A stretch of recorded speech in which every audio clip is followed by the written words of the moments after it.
Shalom, everybody. This is a part 2 to the identity of the serpent. It is recommended for you to have seen part 1, the identity of the serpent, before watching this video. In this particular video, we will continue to describe and do a deep dive into the mystery of the serpent and its various states.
We learned in part 1, when going through gate 4, the 7 forms, that the serpent was birthed from the zoma, or the filth. This was likened to dross, built on the externality of a vessel. And the Zohar states that the serpent was birthed from this dross, or this zoma.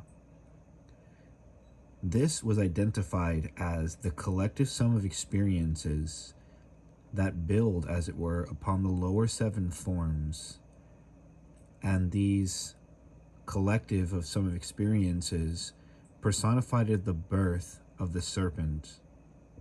We learned that these lower 7 sphirot were personified by 7 various different forms. That these lower 7 sphirot, being these lower 7 forms, personified as a persona the serpent, whose power was speech. In example, it spoke to the woman, etc. We learned the nature of its birth, being this identity of the collective sum of experiences. And we also learned of its breeding and its birthing processes by filtering the current experience through the collective sum of experiences. An example, by taking trauma and filtering a current experience through the lens of that trauma, birthing, as it were, a new experience of a similar likeness, thus fortifying its own perceived existence. It was also made known to you that you have a body, you're not your body, you have a mind, you're not your mind, you have emotions, you're not your emotions, etc. But rather that you are the choice between these things and are simply experiencing these things. We learned that we in truth are the choice between these things, being the experience or consciousness. We also learn that the experience in the midst of these forms are subjected to the impulses of these forms, or the serpent. An example, the serpent projects from its totality of the sum of experiences emotional or mental or physical traumas. These in turn we are subjected to. However, we are the choice in which either chooses to allow this interference or reject this interference. It was also stated how the serpent first convinces the individual that it is the individual. An example, the voice in your mind is really you, as opposed to you being the choice between your thoughts and actions. Then, after convincing you that it's you, it then moves to convince you that it is God. An example, God talking to you. Now, the word nechash or serpent, is spelt Nun Chet Shin. These are the head letters of Neshar, eagle, Chamor, donkey, Shor, ox, personifying the Sfirot of Chesed, Gevura, and Tiferes, 3 of the primary 7 lower Sfirot, from which the serpent is birthed from, as it were.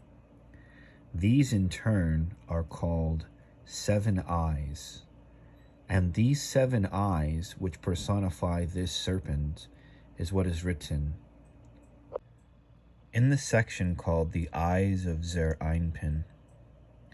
It states, "From the red in the eye emerge 7 runners that support the left side and glow in the fire of the north side. This refers to the negative accumulative sum of experiences.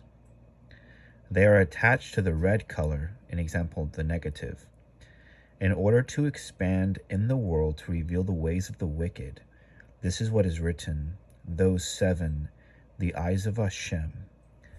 Therefore we identify Zerainpin here as Hashem, or Yudke Vavke, and it has 7 eyes. In example, it continues, they rove to and fro through the whole earth." Now this mirrors what was said of Satan in Job, in which it said, "And whence came you?"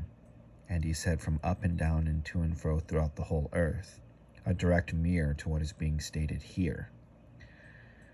Now, the following passage begins to describe the secret of the good inclination.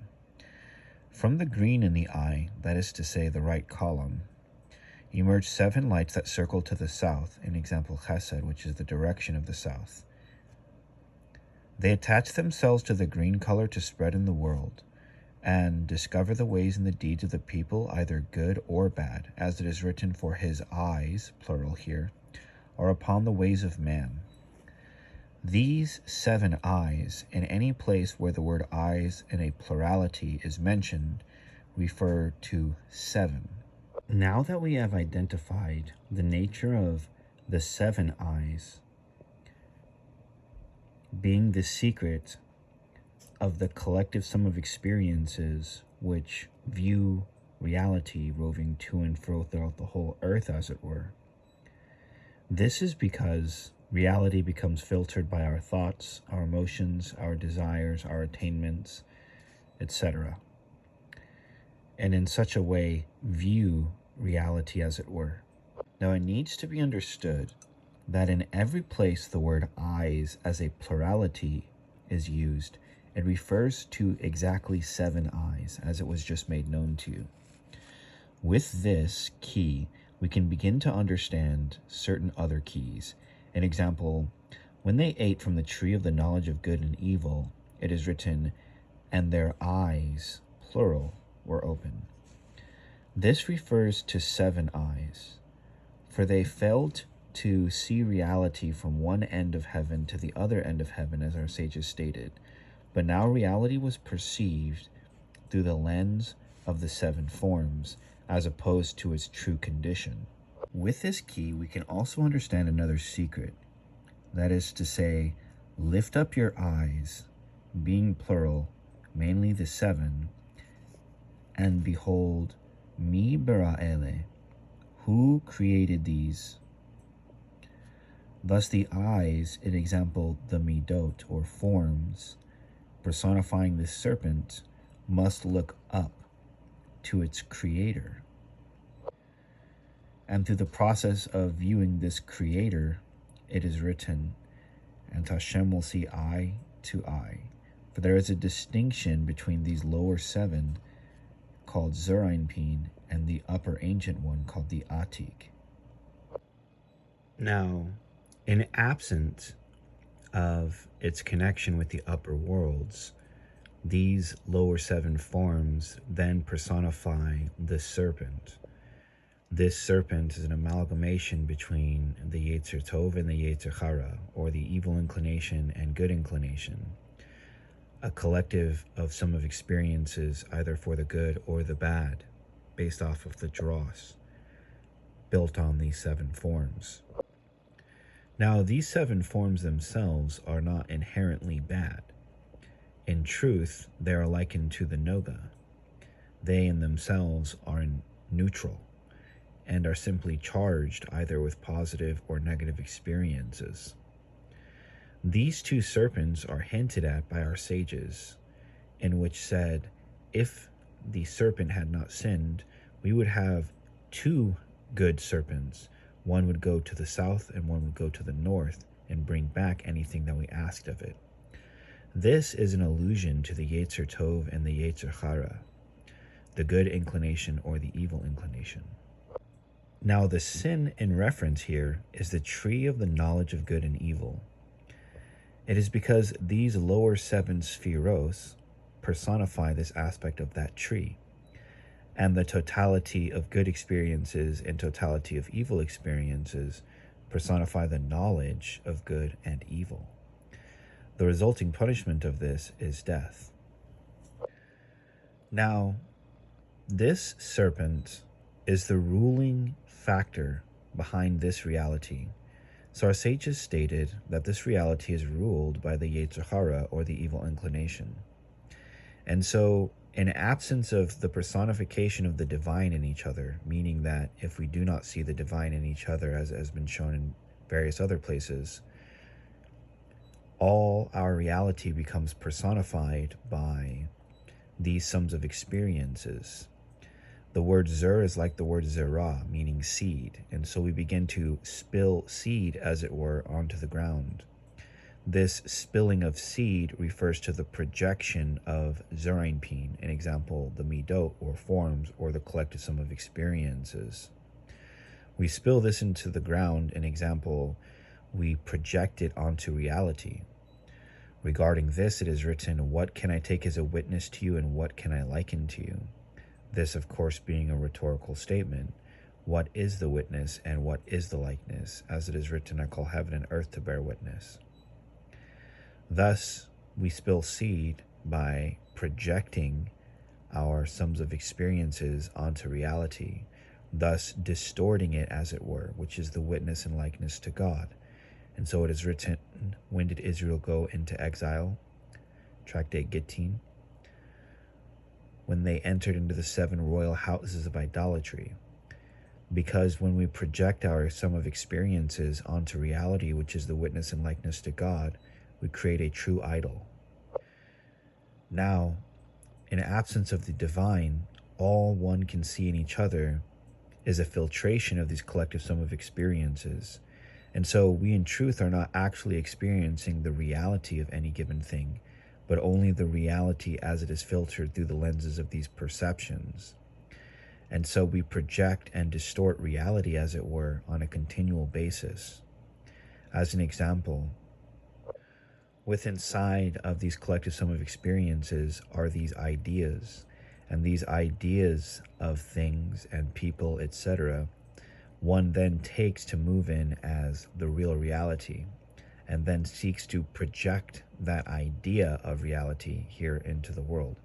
As an example, it is not that a person actually knows another person they meet, but rather that there is an idea of that person in their mind, and they seek to project that idea of the person in their mind into reality, or to say, they project the idea of the individual onto the individual.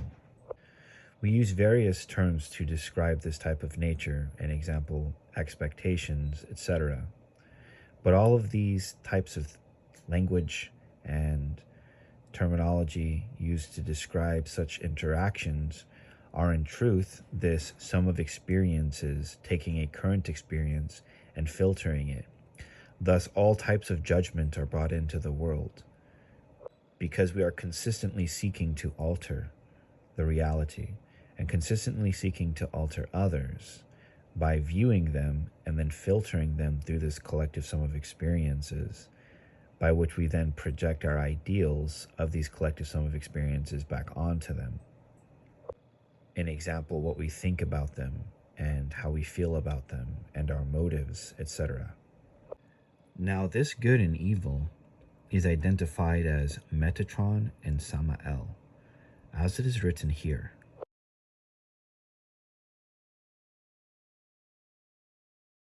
There were 4 possibilities by which our sages stated the fruit of the tree of the knowledge of good and evil could be. One of them, of course, is grapes. Using the Kuzu cipher on the word Samael, we obtain the letters for grapes. This teaches us that these 4 types of fruit or wheat, as it were, personify the 4 levels of the klipot from which the prohibitions were. These 4 levels of the klipot personify this serpent. Now it is written, in 6 years shall you be a slave, and on the 7th year you'll be set free. This is because as long as a person continues to see reality as it is filtered through their personal sum of experiences, they remain a slave specifically to the serpent, by which first convinces it, the individual, that it is the true identity of the individual, and afterwards convinces it that it's God.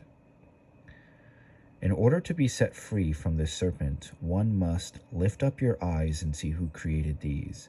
It is written, on that day Hashem will see eye to eye, that is to say Zerainpin, meaning the lower 7 eyes, will look up to the supernal eye, and then it will be, as it were, washed with milk, being the supernal wisdom or the supernal whiteness that flows down from the highest Atzilus. It is precisely who created these, in example, the process of primordial creation, that subdues the serpent and causes the lower 7 sphirot to catch on fire, as it were. These lower 7 sphirot, which are called a bush, when caught on fire, becomes the burning bush. And this is the death of Samael by fire, as the Zohar states here.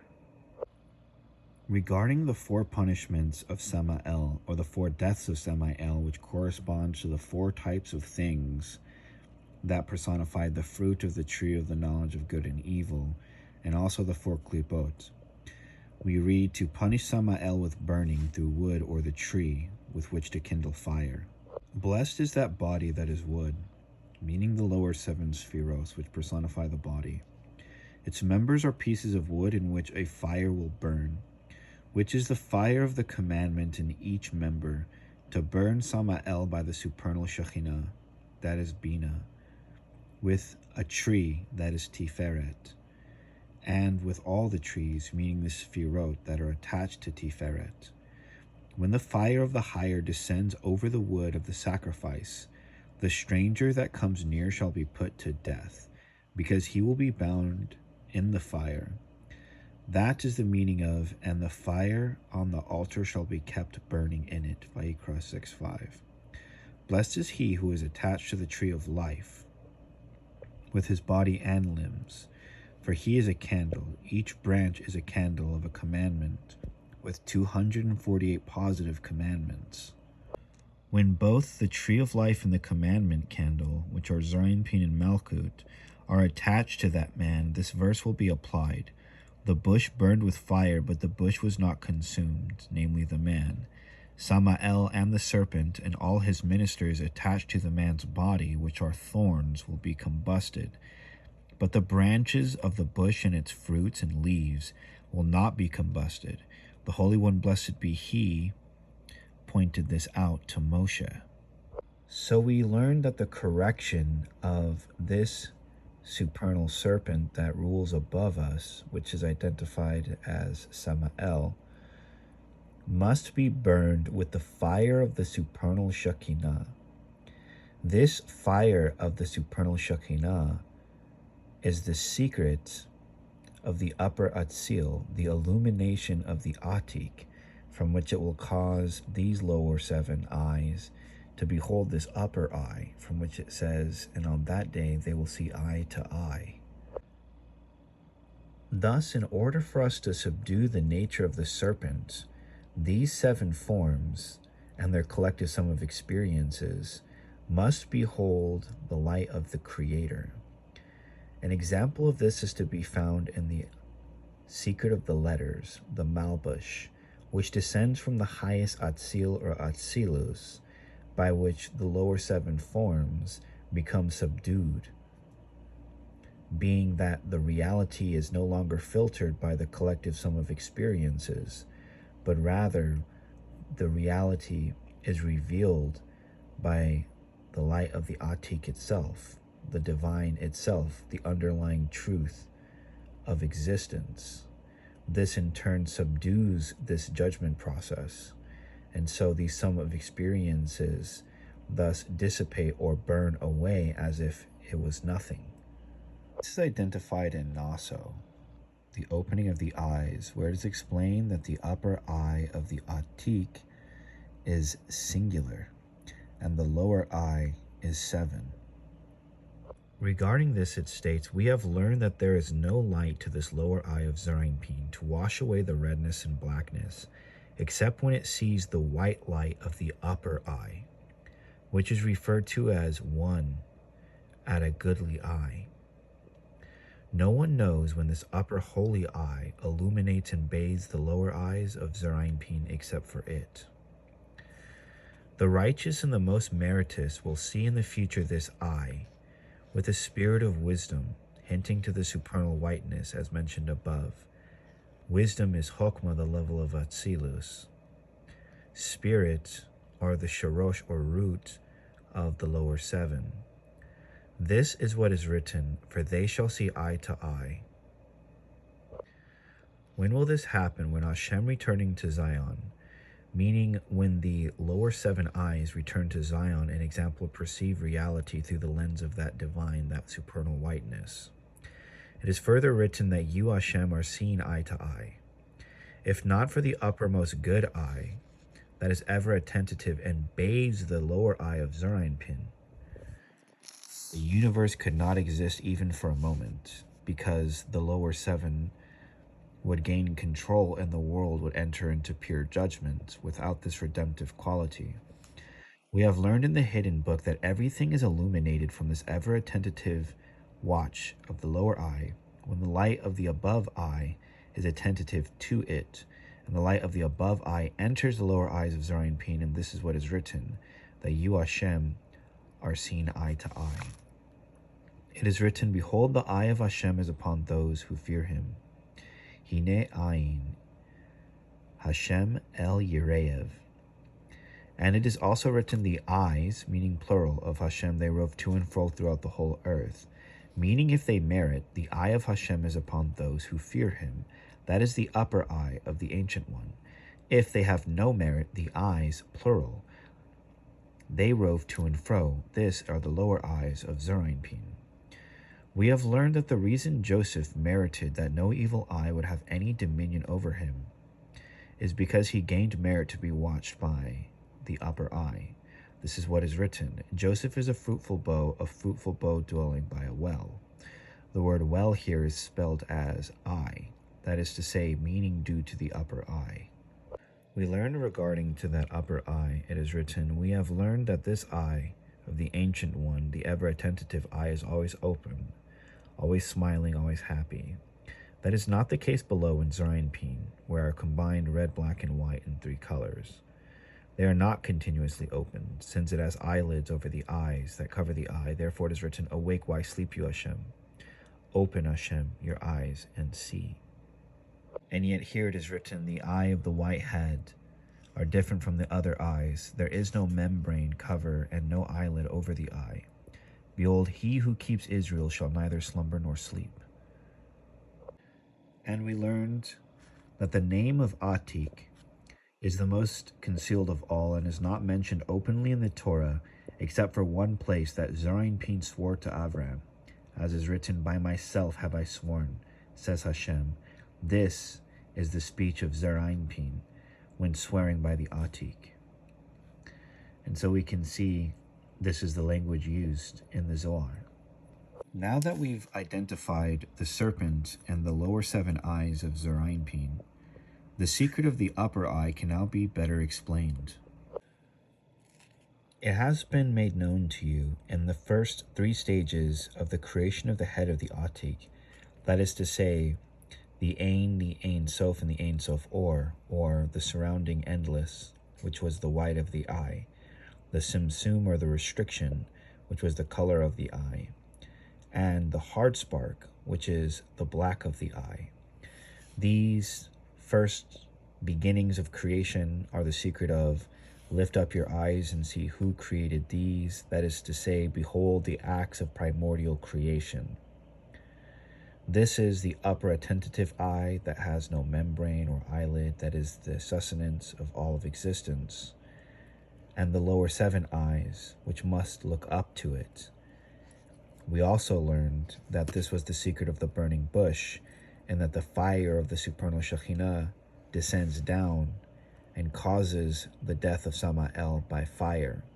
That is to say, this bush becomes aflamed, from which spoke to Moshe. This is a different aspect as opposed to the aforementioned, which were the collective sum of experiences, that is to say, experiences as filtered through the lower 7 forms.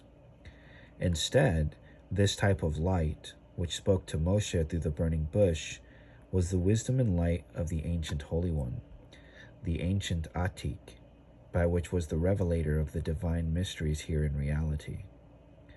This is achieved through the secret of his letters. So if all of reality is filtered in through the nature of these serpents and these eyes, which are these 7 royal houses of idolatry, then how exactly do we overcome this nature? And so the book opens with, give ear, O heaven, and give ear, O earth. Give ear, O heaven, that is to say, Zerainpin, and give ear, O earth, that is to say, reality. Listen to the words of my mouth. The book then proceeds to open up. World peace. Through the revelation of the Atik, and through the drawing down of the light of the supernal Shekinah, which illuminates and removes the stranger, that is to say, that serpent, through the fire that burns the lower tree and causes its restoration and redemption. And so we achieve this through the light of the letters, which exist at the highest level, the very light of the Atik. It is in such a time as this that such light has risen in this world. It is time to bring forth world peace and to reveal the infinite in the garment of God, Tikkun Ha'olam. The infinite clothed itself in information. This information is called the Holy Tongue. As with all languages, it is a composition of letters, and so by means of these letters we may behold the garment, and with it behold infinity. We will begin with the mother's letters. Shin, from the word Esh, fire, Aleph, from the word Avir, air, Mem, from the word Mayim, water, and Mem Sophis, from the word Adamah, earth. And this is so it can be fulfilled. The thoughts of a man's heart are evil continually. It is written, man is not to rely on his own understanding. It is also written in another place that man is sustained by every word that proceeds from the mouth of God. And so that it can be fulfilled, who brings a clean thing out of an unclean thing, as in who indeed does this thing? For that which is evil must be transformed in nature to that which is good. Evil is the thoughts of a man's heart. The heart refers to these lower 7 forms, and the thoughts are the accumulative sums of experiences. However, it is written, man is not to rely on his own understanding. That is to say, man is to rely on the understanding of God.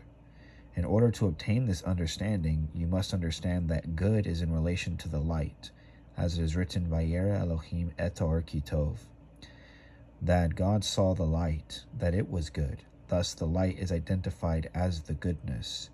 Therefore our thoughts must transform its nature from that of the serpent to that of the divine. We do this through the letters. These letters then become sparks to a flame, which are the very illumination of the matter at hand. This is further driven by the fact that it is written Et Haor, Et are the letters Aleph Tav, or the first letter and last letter of the Hebrew alphabet. This is identified as the light, and this light is called good. And so it is written, he saw the light that it was good. The first key, Aleph, separates Mem from Shin. The air, Aleph, separates liquids and solids, Mem and Mem Sophis, from light, Shin. May we bring forth world peace, may we end hatred, may we end division, and may we be united. It is important for us to behold this supernal pattern and represents the divine architecture and blueprint of an infinite creator, and its hallmark or its signature can be seen in its architectural structure. That is to say, its divine pattern. This is the witness to the divine. And so we must let go of the nature of the serpent. That is to say, we must take what as a witness and what as a likeness as is proper, and not take our collective sum of experiences to filter reality through our traumas, our emotional understandings and our desire-based understandings, etc. The underlying motives must be removed from the iniquity of the serpent and returned to the underlying illimitable of the divine. We must stop defaming reality.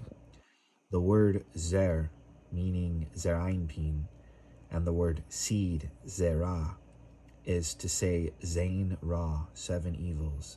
We must stop projecting our forms onto reality, our traumas into existence, and defining the reality, which is the witness and likeness to the divine, by the serpent.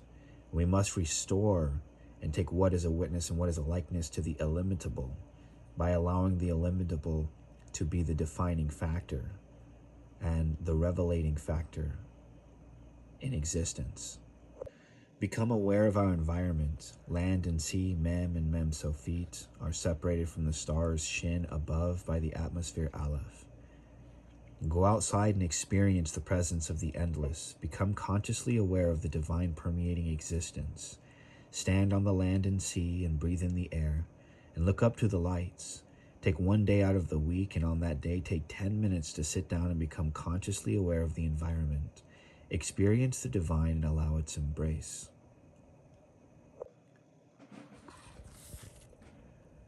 Become aware of yourself. Look in the mirror and see your eyes that see the light, Shin, are separated from your mouth, taking liquids and solids, Mem and Mem Sophit, by your nose that breathes the air, Aleph. See it in yourself and take another day out of the week and focus on becoming consciously aware of the endless in yourself. Now see it in those around you. Recognize the endless within you and recognize it surrounding you, and let us continue.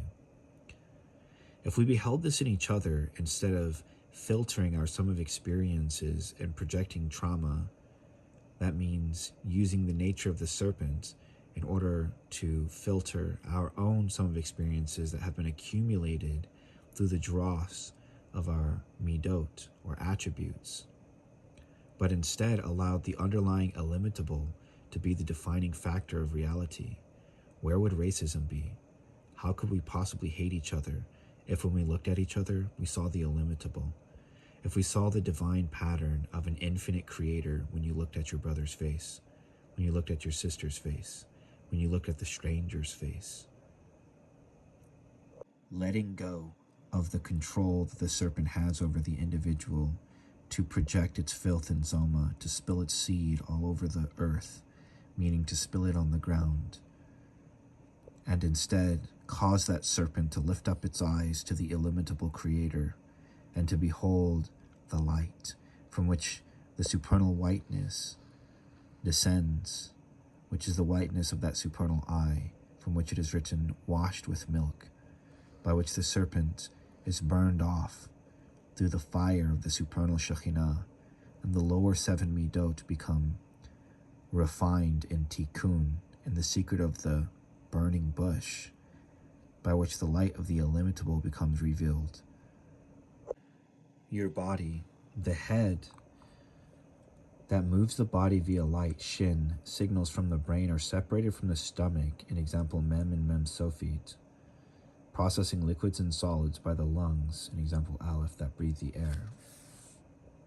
Take another day of the week and for 10 minutes, consciously recognize with awareness the endless in your body, and then apply this and notice the endless in those around you.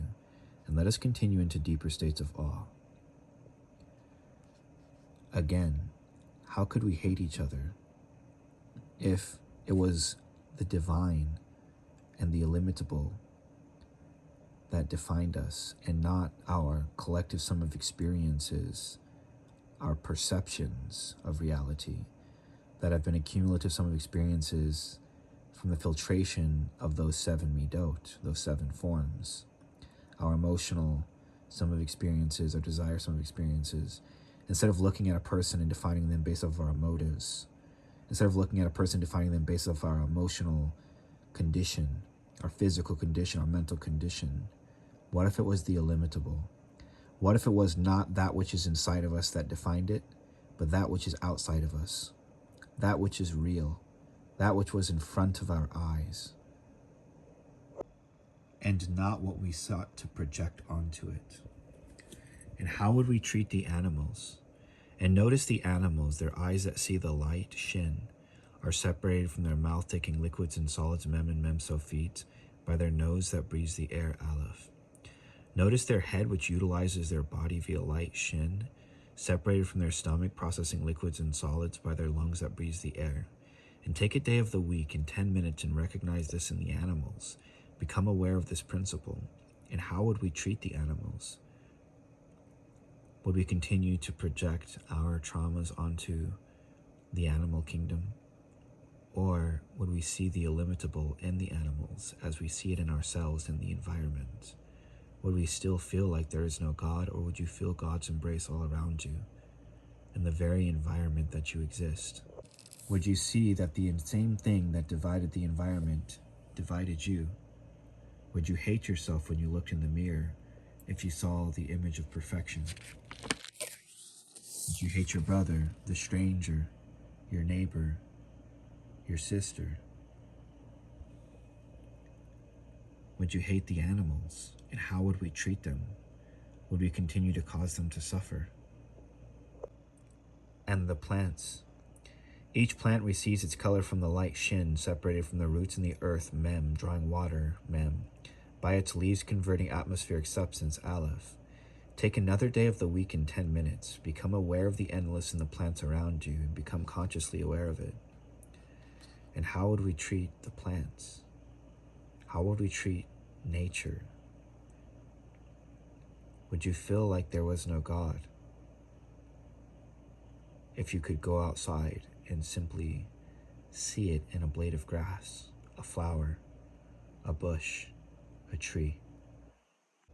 And behold, it is transcendent to time. If we go back in time millions of years ago, we find the same principles applied to the environment and forms, plants, and building blocks of this time period. Both the face and the body is clearly demonstrated. Become aware of the endless as it is beyond the aspects of time. It permeated creation long before existence and will be here long after we are no longer. There is nothing we can do to affect the endless as it is above us.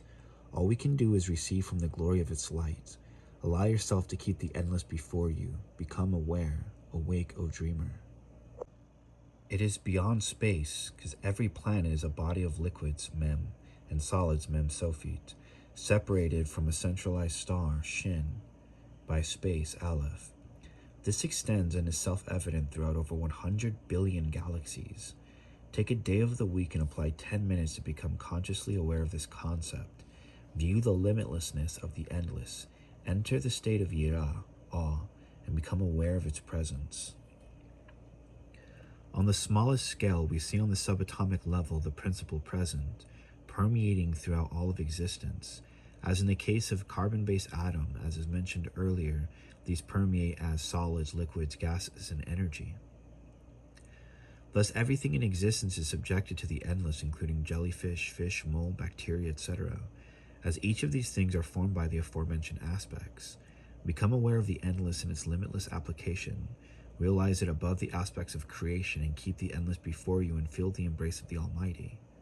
Behold, the electron is separated from the proton and neutron by space. Aleph separates them from shin at the lowest level. at the highest level as the very building blocks of reality: energy, gases, liquids, and solids. Behold, the heavens are subjected, every dream, every heaven, every hell, every purgatory, every reality, and so it is fulfilled. By the word of his mouth, the heavens and the earth were created. Imagine what this world would be like if we beheld the divine in each other instead of allowing the serpent to continue to lead humanity astray. For us, sinning through our own ignorance, by the spilling of the seed on the ground, by the projection of all of those judgments which come from within us to that which is without us. Behold, the Infinite One has created you. You are within him, and you are made by him. He is the light, source, and substance of all things. You are him and are surrounded by him. Behold his garment and behold him. Let us usher in world peace and let us end hatred. Let us dwell in the knowing of God and the knowing of each other. Let us end racism, desecration of the planet, and desecration of his forests and animals. Let us see God revealed before the eyes of all creation. This is true ascension, the mystical state, Buddha, Christ consciousness, and many other countless titles for the attainment. However, this is called Yeda. So we must let go of these perceptions, for in truth these perceptions do not exist. As an example, if a group of people were to gather together and describe an apple, many people would describe it from different angles. Perhaps one sees a bruise and perhaps one sees a sticker.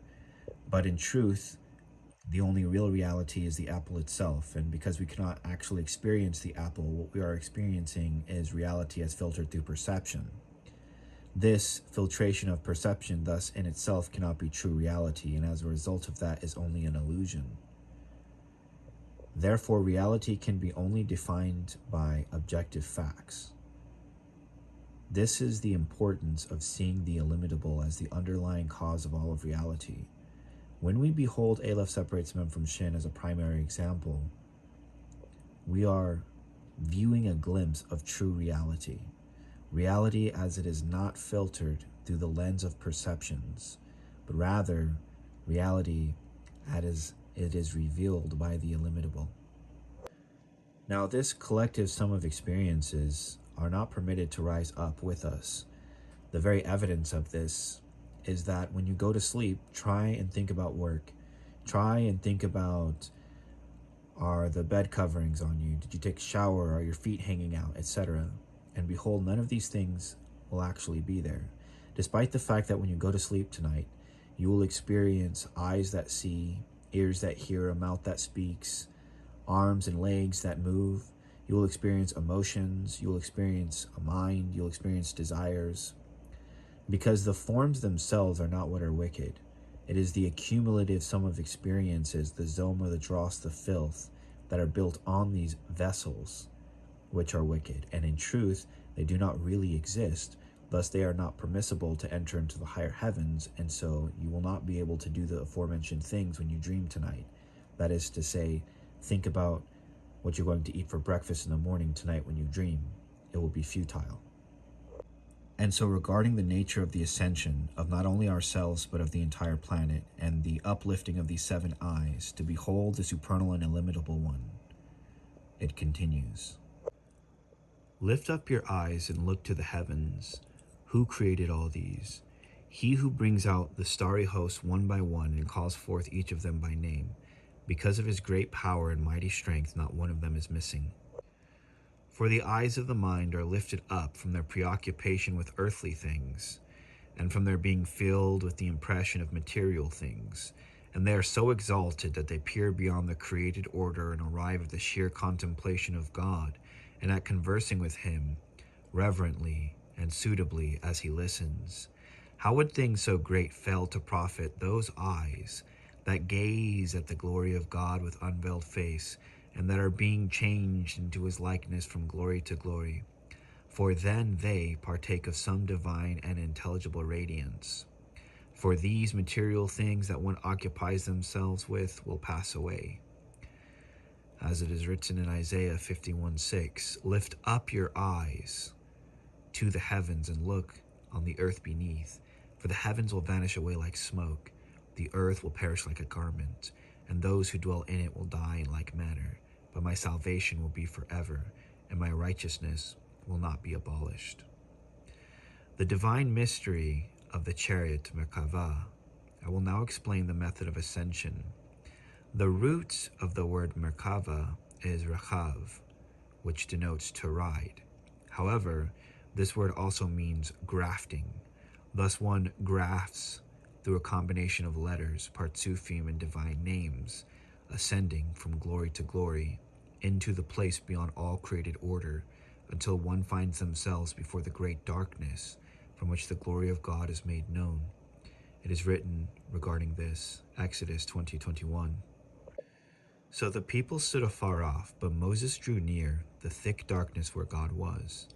The people are the world and material things, and as one ascends the mountain, glory by glory, they separate from that which is mundane and material, shedding mortality, and ascends through the mystery of all created orders, and ascending past these things unto the arrival of that great darkness, the secret of secrets, from which the glory of God is made known.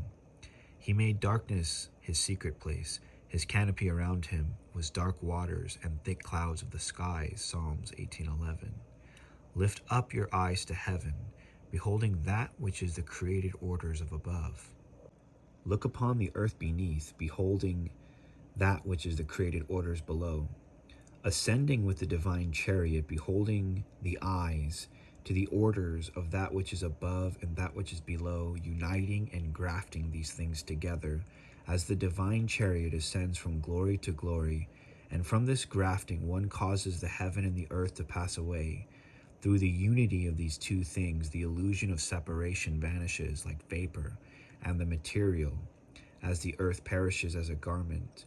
For the material and immaterial become no more, as one ascends from glory to glory, arriving at the divine union of his bridal chamber, by which the former things have passed away, and a new heaven and new earth are formed, not from material and corruptible things, but incorruptible things.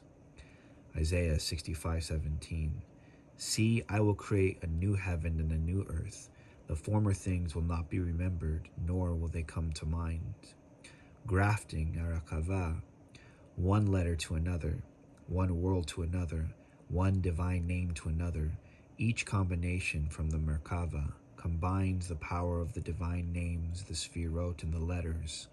When these are grafted to an individual, they direct him, forming every possible permutation, because their essence is sealed within the permutations.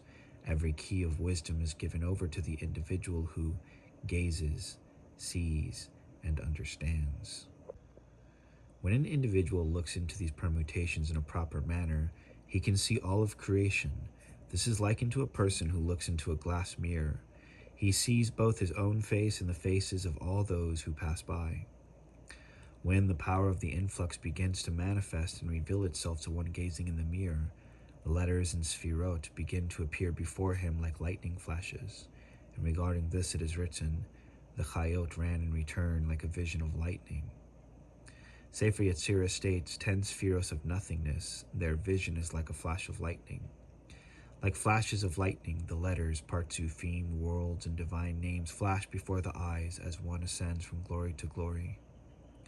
The living creatures are the forms which behold the glory of the light, like a ladder that ascends upwards, a ladder of letters, a ladder of sphirot, a ladder of partsufim, and a ladder of worlds.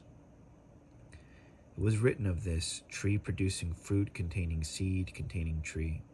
These then become united in the secret of the glory. Vayet Kanan 65. The lilies are a mystery. When these body parts are connected together so as to be all one by means of one meditation according to the secret of the offering, the Holy One, blessed be He, is adorned with a crown of fine gold so as to be adorned with His honor. This is the meaning behind the word lilies, which are the secret of all the body parts above and below. The secret of that gold is that it is a crown that is adorned and rises from among them. There is everything in the lilies. So I speak to the blind, and you, having yourselves been blind from birth, cannot comprehend any color. So too you, who are spiritually blind, cannot grasp the brilliant spectrum of the spiritual worlds, and certainly cannot fathom to grasp those eternal things, being you yourself perishable. Having been sustained by perishable things and having hoarded for yourself perishable things, see by the very nature of your existence perishable things. One who reaches the highest level cannot reveal it to anyone. All he can do is give over the keys, so that the enlightened individual can open the gates which are sealed to exclude the unworthy. And for you, the blind ones, reading such things, even if you make use of such techniques, will not attain that most supernal thing, and because of this you will be cut off. Many great men and sages have stumbled and fell, were trapped and snared because they exceeded the bounds of their knowledge. Their goal of Keter caused them to be karat, cut off. The sage Abulafia wrote, God gave us the Torah, teaching us the way of permutations and the steps of the ladder involving the mystery of letters.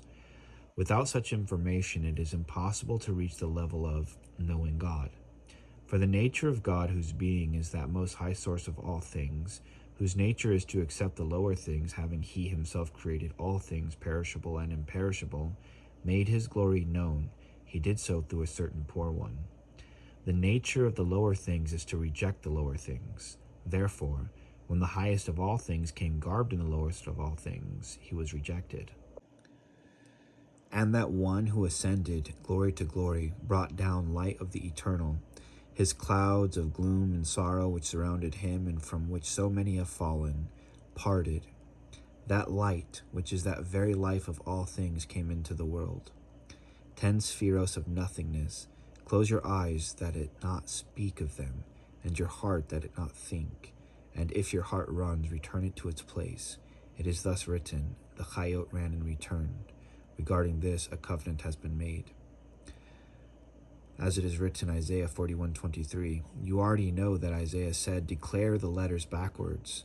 Then we will know that you are gods, that you can do good and evil, and we will meditate and see together. He also said, ask me of letters and command me over my sons and the work of my hands, Isaiah 45:11. And behold also, tell them of the letters that will come, Isaiah 44:7. Now regarding these things, when you pray and study, let my words not forsake you. With every word and expression that leaves your lips, have in mind to bring about a unification. Every single letter contains universes, souls, and godliness, and as they ascend, one becomes bound to the other, and they become unified. The letters then become unified to form a word. They are then actually unified with the divine essence, and in all these aspects, your soul is included with them. All the universes are then unified as one, as his glory is revealed. It is written, Yaris Hashem Reishis Hokmah, Yaris Hashem Reishis Das. And with this, more specifics of the serpent has been revealed, including the generalities of its solution and the process of our ascension. Consider very carefully all of the delicacies that were laid forth before you in this video. This being said, as David HaMelech stated, open my eyes that I may behold the wonders of your Torah. May we subdue the serpent. May we usher in the light of the illimitable. May we achieve true, lasting world peace in both ourselves and everything around us. And let it be now. Shalom Selah.